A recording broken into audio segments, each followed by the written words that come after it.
நமஸ்காரம். மனசுங்கிற தத்துவத்தை பத்தி நேத்திக்கு பேசிட்டு இருந்தேன். எல்லாத்திலையும் பற்று வைக்க மனசா இருந்தா நமக்கு விரோதமா இருக்கும். பற்றற்று பகவானிடத்தில் விருப்பமுடைய மனசா இருந்தா நமக்கு நண்பனா இருக்கும்னு பார்த்தோம். மனம்ங்கிறது தான் ஆங்கிலத்துல மைண்ட்னு சொல்லப்படுறது. அதே நம்முடைய புத்தி என்று இன்னொரு வார்த்தை சொல்றோம் இல்லையோ, அதத்தான் இன்டலெக்ட் அப்படின்னு ஆங்கிலத்தில் சொல்றோம். மூளைங்கிறது பிரெயின். நம்முடைய ஞானமே தான் புத்தி, தர்மபூத ஞானம்னு சொல்றோமே, அதத்தான் புத்திங்கிறார்கள். இப்ப மனசுக்கும் புத்திக்கும் என்ன வித்தியாசம்? மனம்ங்கிறது சிந்திக்கிறதுக்கு உதவுகிற கருவி. எப்படி கண்ணால பாக்கிறோமோ, காதால கேட்கிறோமோ, மூக்கால முகர்றோமோ, மனதால நினைக்கிறோம், சிந்திக்கிறதுக்கு உண்டான கருவி. இப்ப இந்த இடத்துக்கு போலாமா வேண்டாமா, போனா என்னென்ன ஆகும், போகாட்டா என்னென்ன ஆகும், இதெல்லாம் ப்ரோஸ் அண்ட் கான்ஸ் எல்லாம் இருக்கும் இல்லையோ. இது இத்தனையும் சிந்திச்சுட்டே இருக்கும், சுத்தி சுத்தி வந்துட்டே இருக்கும் மனசு. ஆனா புத்தி தான் முடிவெடுக்கும் உறுதியா.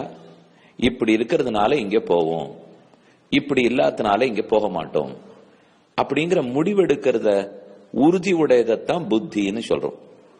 அதனால மனமும் புத்தியும் ஒண்ணு இல்லை. அதே மாதிரி மனம்ங்கிறது உயிரும் இல்லை, மனம்ங்கிறது பிராணவாயுவும் இல்லை. நாம உயிரோடு இருக்கோம் அப்படின்னா மூச்சு விட்டு இருக்கோம். அதைத்தான் பிராண, அபான, வியான, உதான, சமான என்று 5 வாயுக்களாக பிரிச்சிருக்கார்கள். அதுவும் வேற, மனது வேற, புத்தி வேற. அப்ப நினைக்கிறதுக்கு கருவி மனசு, உறுதியான முடிவெடுப்பது புத்தி. இப்ப இந்த மனசுல எப்படிப்பட்ட எண்ணங்கள் உருவாகும்னு பார்ப்போம். எதிர்பார்ப்பு மனசுலதான் வருது, சிந்தனை மனசுல வருது, கவலை மனசுல வருது, பயம் மனசுல வருது. எவ்வளவு இருக்கு பாருங்க. இது ஒன்னொண்ணுமே மனதாலதான் ஏற்படுறது. ஒண்ணுதான் கருவி, ஆனா இது இத்தனையுமே அது கொடுக்கறது. ஏதானு நல்லது நடக்காத போயிடுமோ, கெட்டது நடந்துருமோ அப்படிங்கிற எதிர்பார்ப்பத்தான் பயம்ங்கிறோம். என்னாகுமோன்னு கவலைப்படுறோம். அந்த கவலையே தான் துக்கமா போய் முடியறது. அப்ப இது எல்லாமே சிந்தனை, இதெல்லாமே மனசனுடைய வெவ்வேறு நிலைகள்.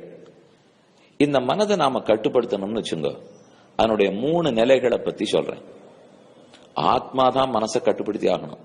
மனசோட கட்டுப்பாட்டுல ஆத்மா இருக்கக்கூடாது. ஆத்மா தான் அறிவுடையவர், அவர் தான் மனதை கட்டுப்பாட்டுக்குள்ள கொண்டு வரணும். மனசுக்கு அறிவு கிடையாது. அது சிந்திக்கிறதுங்கிறதுக்காக மனதுக்கே அறிவு இருக்குன்னு நினைச்சுட வேண்டாம், கிடையாது. ஆத்மாவுக்கு தான் உண்டு. இப்போ ஒரு பொருளை பாக்குறேன், அப்படி கடத்தெரு எல்லாம் பார்த்துன்னு போறச்சே பெரிய பெரிய ஷாப்பிங் மால் எல்லாம் வச்சிருக்கான். அதுல அப்படி ஒரு வாட்ச் வச்சிருந்தான், 25,000 ரூபாய்.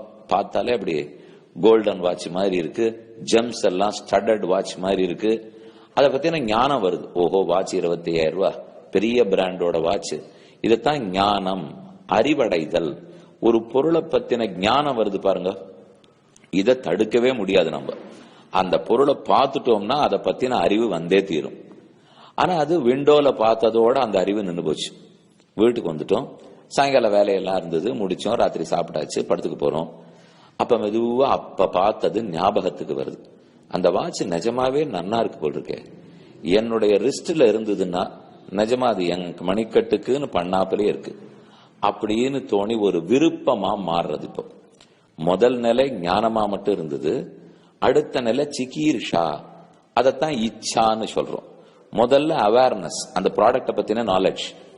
அதுக்கு அடுத்தது விருப்பம், அதை பத்தின டிசையர். டிசையர்ல நின்னுட்டா கூட பரவாயில்ல. அதுக்கப்புறம் 3வது ஸ்டேஜ் ஒண்ணு இருக்கு. இந்த டிசையர் எஃபர்ட்ல போய் முடிஞ்சிடும். 2வது விருப்பம், விரும்ப விரும்ப விரும்ப அதுல பற்றுதல் ஏற்பட்டு அதை அடையணுங்கிற முயற்சிக்கு ஆரம்பிச்சிருவோம். அப்ப முயற்சி பிரயத்தனம்ங்கிறது தான் 3வது நிலை. ஞான, இச்சா, பிரயத்தனம். அறிவு, விருப்பம், முயற்சி. இப்ப நான் பார்க்க கூடாத ஒன்ன பாக்குறேன். யாரோ ஒருத்தரை பாக்குறேன், ஆண் பெண்ணை பாக்குறதா இருக்கட்டும், பெண்ணை ஆணை பாக்குறதா இருக்கட்டும். ஆனா கூடாதுன்னு வச்சுப்போமே. அப்படி இருக்கிறச்சே வெறும பாக்குறதே அவர் இன்னார்னு தெரிஞ்சுக்கிறத நான் தடுத்துட முடியாது, அந்த ஞானம் வரும். ஆனா அவரோட பேசணும், பழகணும் அப்படிங்கிற விருப்பம் வருது பாருங்க, அதை கண்டிப்பா தடுக்கணும். விருப்பம் வந்துருத்துன்னா கூட பரவாயில்ல, ஆனா அதுக்கப்புறம் அதை நிறைவேற்றிக்கணுங்கிற முயற்சி எடுக்கிறோம் பாருங்க, தடுத்தே தீர வேண்டும். இதுல யார் எப்ப யோகி யாரானால், நாம எல்லாரும் கூட உன்னை பத்தி அறிவு வந்தாலும் விருப்பம் வந்தாலும் அது தப்பு, நான் அந்த மாதிரி விரும்ப கூடாது, அது கூடாது அப்படின்னு சொல்லி முயற்சியை மட்டுமானு நிறுத்திடுவோம். இன்னும் கொஞ்சம் உயர்றோம்னு வச்சுங்க, விருப்பத்தையே கட்டுப்படுத்திடுவோம். இன்னும் கொஞ்சம் உயர்ந்தோம்னு வச்சுங்க, தேவையில்லாத வஸ்துவை பத்தி என் புத்திக்குள்ள போகவே போகாது. அப்ப நாம எப்படி யோகத்துல உயர்ந்துட்டே போறோம்னால், ஞானம் இருக்கு, விருப்பம் இருக்கு, ஆனா முயற்சியை கட்டுப்படுத்திட்டேன் சுவாமி, அந்த அளவுக்கு நான் நல்லவன் இல்ல, விருப்பத்தையே கட்டுப்படுத்திட்டேன், அந்த அளவுக்கு நல்லவன் இல்ல, தேவையில்லாததை பத்தி அறிவு வர்றதையே தடுத்துட்டேன், நான் அந்த அளவுக்கு யோகி. இதுதான் மனதில் ஏற்படுற 3 நிலைகள். இப்ப நாம எந்த யோகியா இருக்கலாம்?